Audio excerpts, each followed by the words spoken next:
Bienvenidos y bienvenidas a la guarida del dragón rojo. Tu podcast sobre Dungeons and Dragons en el que semanalmente Elfo de Westeros y Javier se aventuran a explorar los misterios del rol. Te esperamos.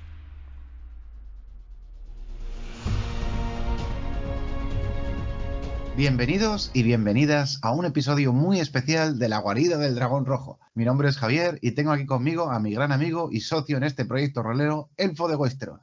El episodio de hoy está dedicado a facilitaros las cosas de cara a la creación de villanos para vuestras aventuras y campañas de dragones y mazmorras. Tanto Elfo como yo pensamos que la figura del villano o de los antagonistas merece un lugar especial en la preparación de cualquier aventura o campaña. En los episodios que hemos dedicado a cómo hacer mejores combates en dragones y mazmorras, ya hablamos un poco sobre cómo darles un carácter especial a los antagonistas de vuestras aventuras. Sin embargo, pensamos que el tema se merecía su propio episodio. Pues sí, al igual que en toda obra de ficción, como en las películas o los libros, en el rol es clave presentar un villano interesante y carismático que amenace el bienestar de los personajes protagonistas y les haga salir de su zona de confort. Un villano incluso en el que los personajes puedan ver su propio reverso tenebroso y que les haga plantearse por qué hacen lo que hacen y por qué defienden lo que defienden. Y también, por supuesto, un villano que sea poderoso, porque en la raíz de toda historia encontramos a personajes que deben enfrentarse con desafíos aparentemente imposibles y triunfar, por supuesto. Quedaos con nosotros y os lo contamos todo sobre crear villanos memorables que tus personajes recordarán siempre.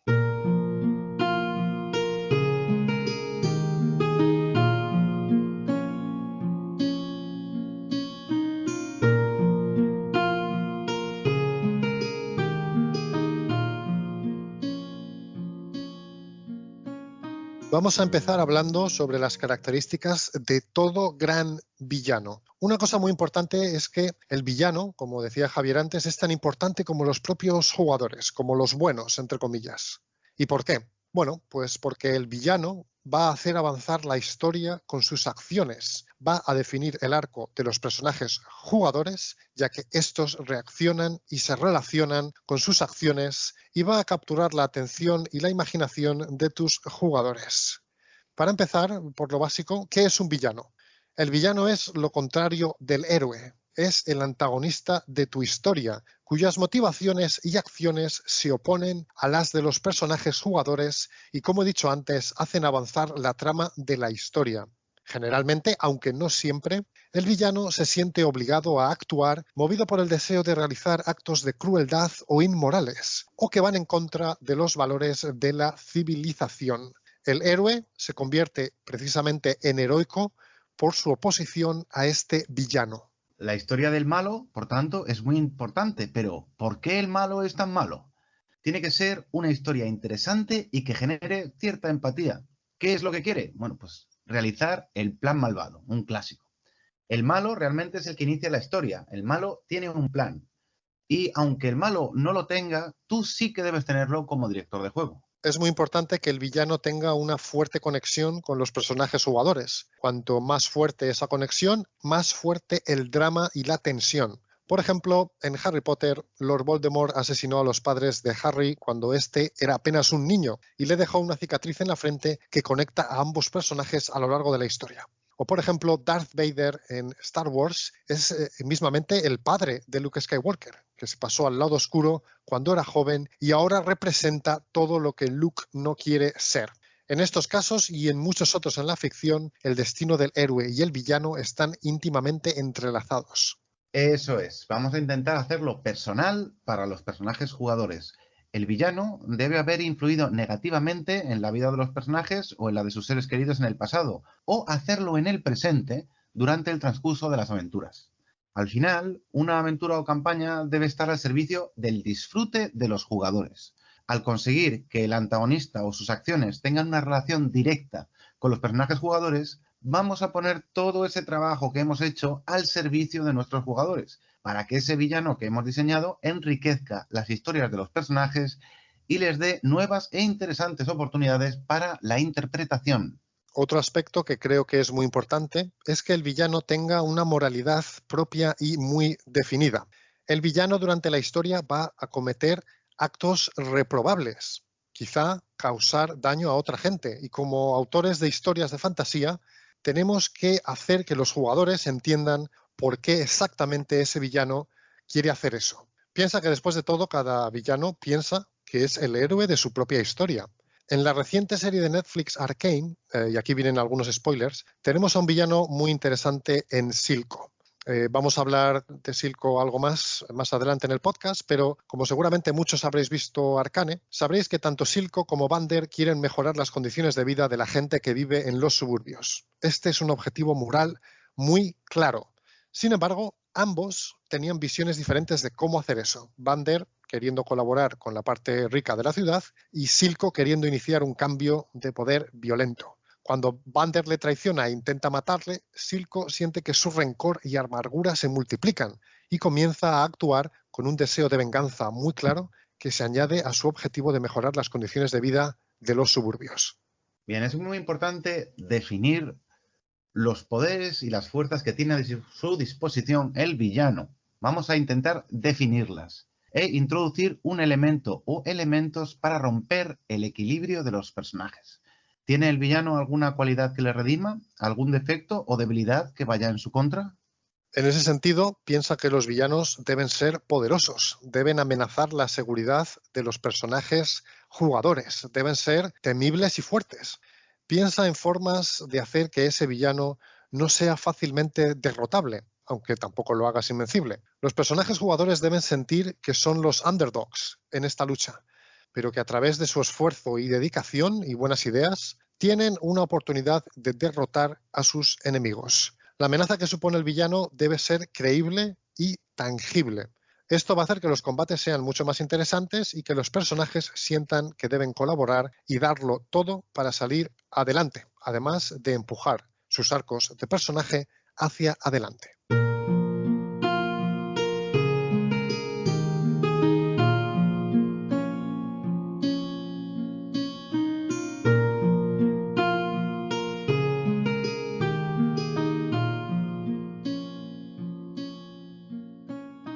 Vamos ahora a presentaros una pequeña selección de villanos de la literatura, el cine y la cultura popular que a Elfo y a mí, por diferentes razones, nos han resultado interesantes y que pueden serviros de inspiración.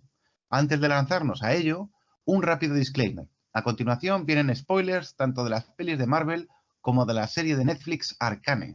Como ya sabréis, si habéis escuchado alguno de nuestros episodios anteriores, soy un gran fan del Marvel Cinematic Universe y en especial de las pelis de los Avengers, que me parece que tienen un villano muy interesante, que va poco a poco presentándose a lo largo de las pelis de este ciclo de Marvel, hasta que ya aparece con fuerza en las dos últimas entregas, Infinity War y Endgame. Javi y yo vamos a hablar un poco, grandes fans que somos de Marvel, de Thanos. ¿Quién es Thanos? Thanos es un señor de la guerra del planeta Titán que busca traer la estabilidad al universo por medio de la destrucción aleatoria de la mitad de la vida, a todos los niveles, plantas, animales, humanos y otras razas similares. Thanos cree que la sobrepoblación y la presión sobre los recursos naturales en el universo son las causantes de toda catástrofe, guerra y sufrimiento. Eliminar al 50% de todos los seres vivos es para él la única oportunidad de vivir en un universo en paz. Bien, ¿por qué Thanos es un gran villano? En primer lugar, tiene un objetivo y unas motivaciones totalmente claras, y esto es muy importante, ya que explica el porqué de sus acciones. Cuando era joven, Thanos vio su planeta natal entrar en crisis y ser arrastrado por los efectos de la sobrepoblación. Esto le marcó y traumatizó, y ahora quiere llevar su radical solución genocida a la práctica, para que eso no ocurra en otros lugares. Así que, en cierto modo, él cree que está trabajando por el bien común del universo. Los espectadores entienden su visión utópica y distorsionada, y su comportamiento posterior tiene perfecto sentido. En segundo lugar, Thanos está en control de su propio destino y persigue incansablemente esa meta que se ha fijado y que ya ha comentado Javi. Sus decisiones son las que empujan la trama hacia adelante y sus acciones se convierten en los principales obstáculos que se presentan a los héroes o personajes protagonistas. En tercer lugar, Thanos demuestra sentimientos humanos. Sufrió un gran trauma al ver su planeta caer y a lo largo de su misión casi mesiánica tiene que dejar de lado su relación con sus propias hijas y, de hecho, sacrificar a una de ellas, Gamorra, para obtener el poder necesario para cumplir sus designios utópicos. A lo largo de las películas le vemos sufrir por esto y, a pesar de su demencial ideología, ese dolor es algo con lo que los espectadores pueden identificarse. También vemos cómo, cuando finalmente consigue eliminar a la mitad de la vida en el universo, cumple con su palabra y se retira, abandonando el poder y la guerra para descansar en un planeta perdido y alejado de todo. En definitiva, Thanos tiene un objetivo muy claro, una visión del mundo fácilmente entendible por la audiencia. Sus acciones y decisiones hacen avanzar la historia y ponen obstáculos a los héroes, y tiene una dimensión emocional que está en tensión con sus motivaciones. Todos estos elementos hacen de él un estupendo villano del que podemos aprender para nuestras partidas de dragones y mazmorras. Y otro villano del que podemos aprender en el plano narrativo es Silco, de la serie Arcane, de Netflix. Muchos seguro que ya la habéis visto, ya que se ha convertido muy rápidamente en la favorita de muchos aficionados a la fantasía. En Arcane nos encontramos con un mundo dividido entre la ciudad de Piltover, en la soleada superficie, un lugar de innovación tecnológica y progreso, y Zaun, una ciudad subterránea y contaminada, de Undercity, donde sus habitantes sobreviven como pueden, dedicándose en los peores casos al crimen. Y ahí es donde entra en juego Silco. Voy a asumir que si estáis escuchando esto habéis visto la serie. Bien, ¿por qué Silco es un gran villano? Silco creció en un mundo distópico y cruel en el que prima la ley del más fuerte. De hecho, como vemos en el tercer episodio de la serie, su mejor amigo, su hermano Cassie, como comentaba antes, Vander, le traicionó. Ambos querían liberar a Zaun de la opresión y la pobreza, pero Silco quería seguir luchando contra Piltover a toda costa, mientras que Vander había decidido pactar con el gobierno de la superficie. De ahí que intentara eliminar a Silco para que ese pacto pudiera sellarse. Lejos de rendirse, Silco utiliza esa traición para cimentar su resolución de buscar la liberación de Zaun, como dice en un momento de la serie, a cualquier precio, incluyendo la venta de la droga Zimmer para aumentar su riqueza y poder y el uso de la violencia contra los débiles. Silco tiene un objetivo muy claro y está dispuesto a todo para conseguirlo, al igual que Thanos en el ejemplo de Marvel. Pero lo que realmente hace grande a Silco es su empatía, porque Silco, al ver a Powder o Jinx abandonada por su hermana de forma cruel y sabiendo además que es la hija, entre comillas, del hombre que le traicionó, se ve a sí mismo reflejado en ella, solo, abandonado por su hermano, asustado, perdido. Sus mismos sentimientos ante la traición de Vander son los que ve en Powder y la acepta y la adopta como hija. Y no quiero alargarme, pero a lo largo de la serie vemos como Silco está dispuesto incluso a traicionar su propia filosofía de liberar a Zaun a cualquier precio, si eso supone traicionar y entregar a Powder o Jinx a sus enemigos. De esta forma, Silco combina una dimensión de villano dispuesto a causar dolor a otros para conseguir sus objetivos, con una dimensión de padre entregado que al final está dispuesto a sacrificar sus sueños por el bienestar de su hija. ¿Y no es esa la definición de un buen progenitor?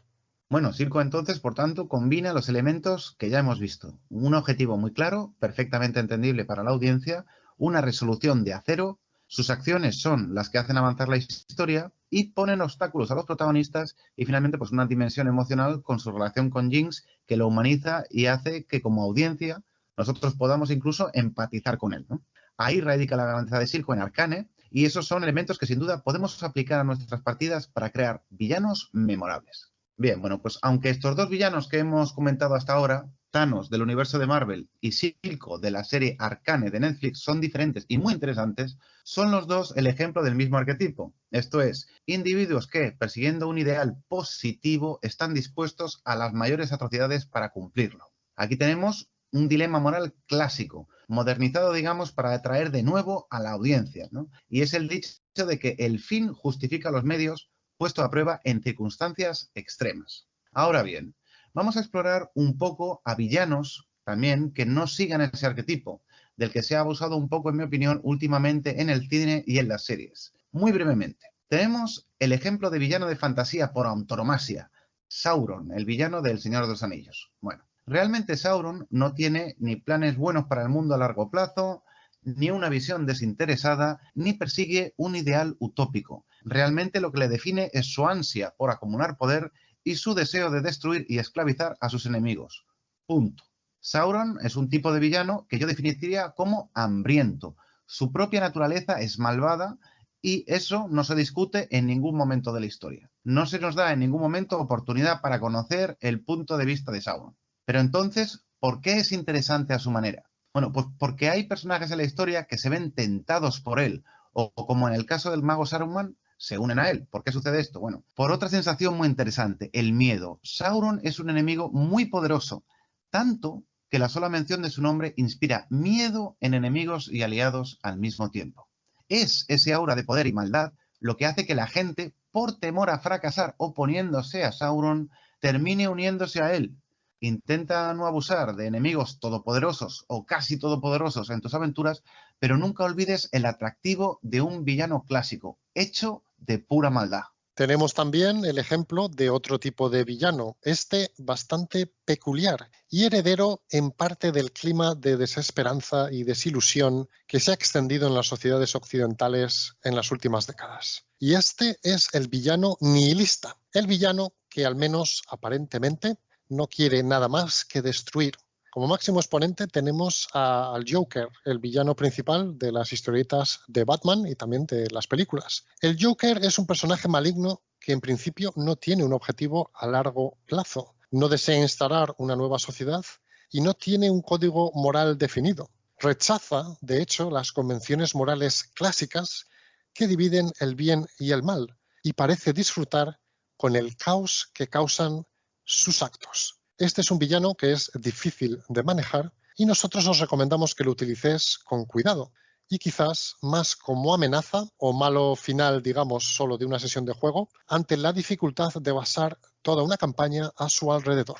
Para recapitular, hemos comentado dos ejemplos del villano con el tema de buscar cumplir una misión a cualquier precio. Otro con el tema del mal puro, terriblemente poderoso y amenazador, y otro con el tema del villano que rechaza las normas de la sociedad en la que vive y disfruta destruyendo. Finalmente, quiero comentar un villano que de alguna manera, como veréis, de una forma muy curiosa, aglutina a todos los anteriores. Y este es el Emperador de la Guerra de las Galaxias. Bueno, el Emperador en la Guerra de las Galaxias se parece bastante a Sauron, como un malo irredento que solo busca acumular poder. Sin embargo, si lo analizamos más en profundidad, veremos que tiene partes de los demás. El emperador Palpatine tiene de hecho una visión de futuro, que es la de traer el orden a la galaxia. Y este no es ningún paraíso precisamente ante los ojos del espectador, ya que él pretende disolver el sistema de gobierno representativo anterior, perseguir a las razas no humanas y establecer una ley marcial. Y de hecho, en la historia, durante cierto tiempo, lo consigue. No es ningún secreto que el tema principal en la primera trilogía de la Guerra de las Galaxias era un enfrentamiento entre ideales fascistas y la democracia. Y si bien hoy en día nos resulta claro que los ideales del emperador son erróneos y que su dictadura oprimía a una gran parte de la galaxia, como espectadores parece obvio que dado el esfuerzo que pone el villano en cuestión, el emperador en este caso, en construir su imperio y las responsabilidades que asume, al menos él sí que creía en este sistema. Si es la búsqueda de esa visión del mundo o ese ideal de sociedad lo que le convierte en un villano, o era un malvado ya mucho antes, no se nos enseña en la historia. Y aunque claramente el emperador Palpatine no es un nihilista como el Joker, no deja de resultar pues sorprendente, a falta de una mejor descripción, lo tremendamente bien que se lo pasa haciendo el mal. Es quizá, como digo, junto al Joker, el villano al que mejor se lo he visto pasar en la gran pantalla.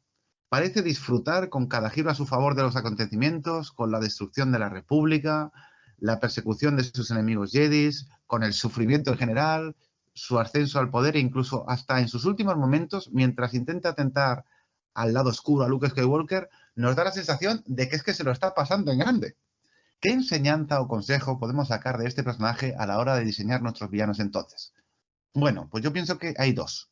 Primero, que es posible combinar los aspectos de otros villanos que nos gusten o nos inspiren para crear los nuestros. Y segundo, que crear un villano triste o sin personalidad no es la única opción. Al fin y al cabo, una persona muy sabia me dijo una vez que nunca llegaría a ser realmente bueno en algo que no me gustase. Y ser un villano es un trabajo a tiempo completo. Explora la posibilidad de que tu villano disfrute de su jornada laboral.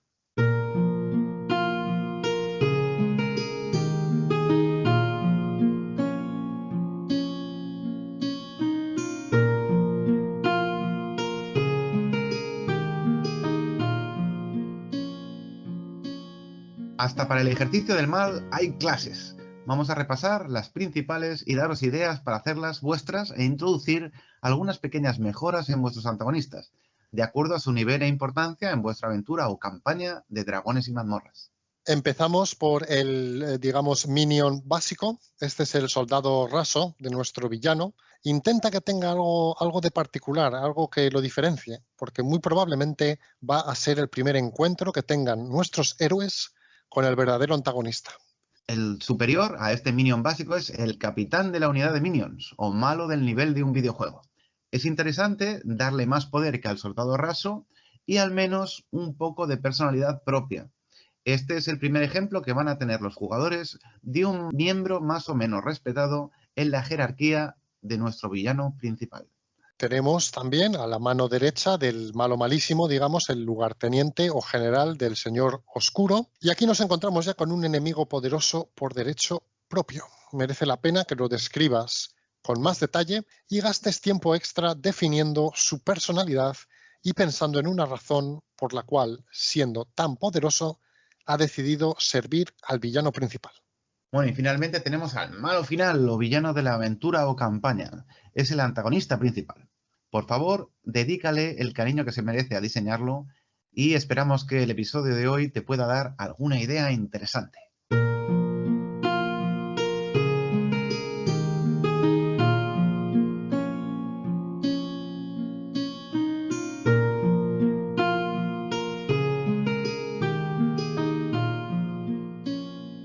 Ahora vamos a presentaros ejemplos reales de villanos que tanto Elfo de Westeros como yo hemos utilizado en nuestras aventuras de Dragones y Mazmorras. ¿Por qué los creamos de esa manera y cuál fue su efecto en los personajes y las partidas?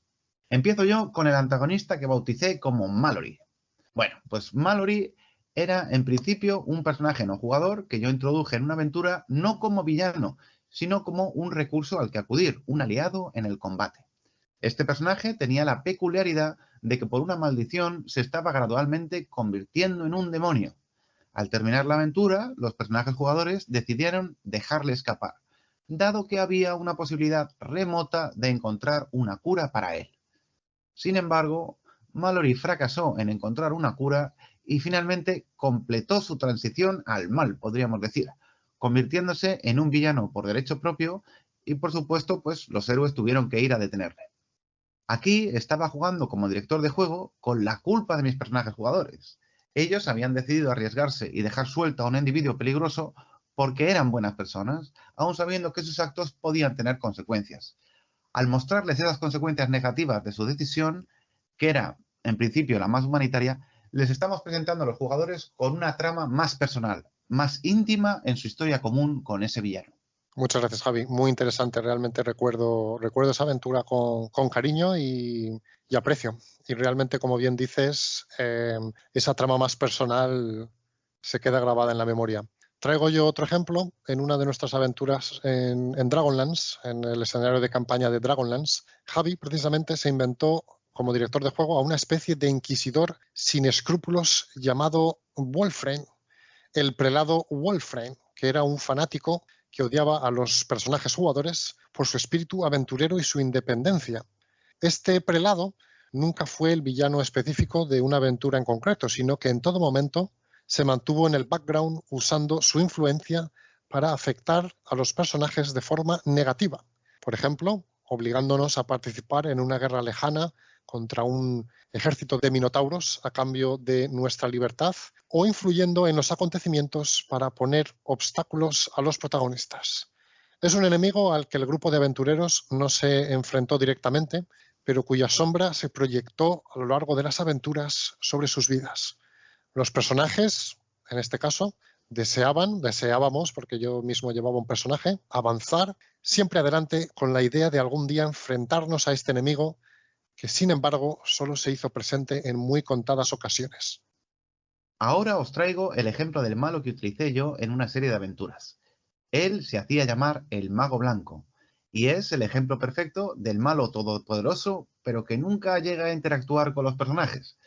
Era un mago de inmenso poder, muy alejado del nivel de desafío que podían afrontar mis jugadores, pero yo lo utilizaba para ponerle un nombre en la mente de los jugadores a los movimientos de un gran ejército enemigo en una tremenda guerra.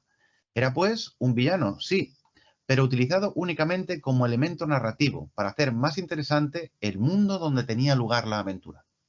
Recientemente, en una campaña que he estado dirigiendo durante meses, he utilizado un tipo de villano distinto. Para esta aventura quería utilizar un villano que no fuera siquiera nombrado o mostrado hasta las últimas sesiones de la aventura, pero que las consecuencias de sus actos pudieran ser sentidas por mis personajes jugadores desde la primera sesión.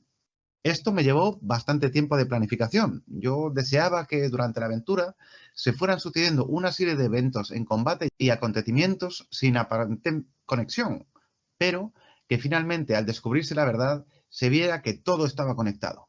Este tipo de villanos, digamos, inteligente y con un gran plan maligno, es complicado de diseñar, porque como director de juego te obliga a planificar en el futuro, además de obligarte de una manera u otra a limitar las acciones de tus personajes para que todo cuadre perfectamente. Mi consejo es que está bien que le dediques tiempo al plan maligno de tu villano, pero que dado que los jugadores de la partida suelen hacer casi siempre lo contrario a lo que habías planeado, no te obsesiones con que todo encaje perfectamente y dejes una parte a la improvisación. Bueno, esperamos que el episodio de hoy os haya gustado tanto escucharlo a vosotros como nos ha gustado a nosotros grabarlo para todos vosotros. Si tenéis cualquier idea interesante para antagonistas o villanos en una campaña de Dragones y Mazmorras, por favor, dejadla en la sección de comentarios. Y recordad, dad like al vídeo, suscribiros al canal y seguirnos en Twitter para que no os perdáis futuros episodios de La Guarida del Dragón Rojo. Un abrazo fuerte y hasta pronto, aventureros y aventureras.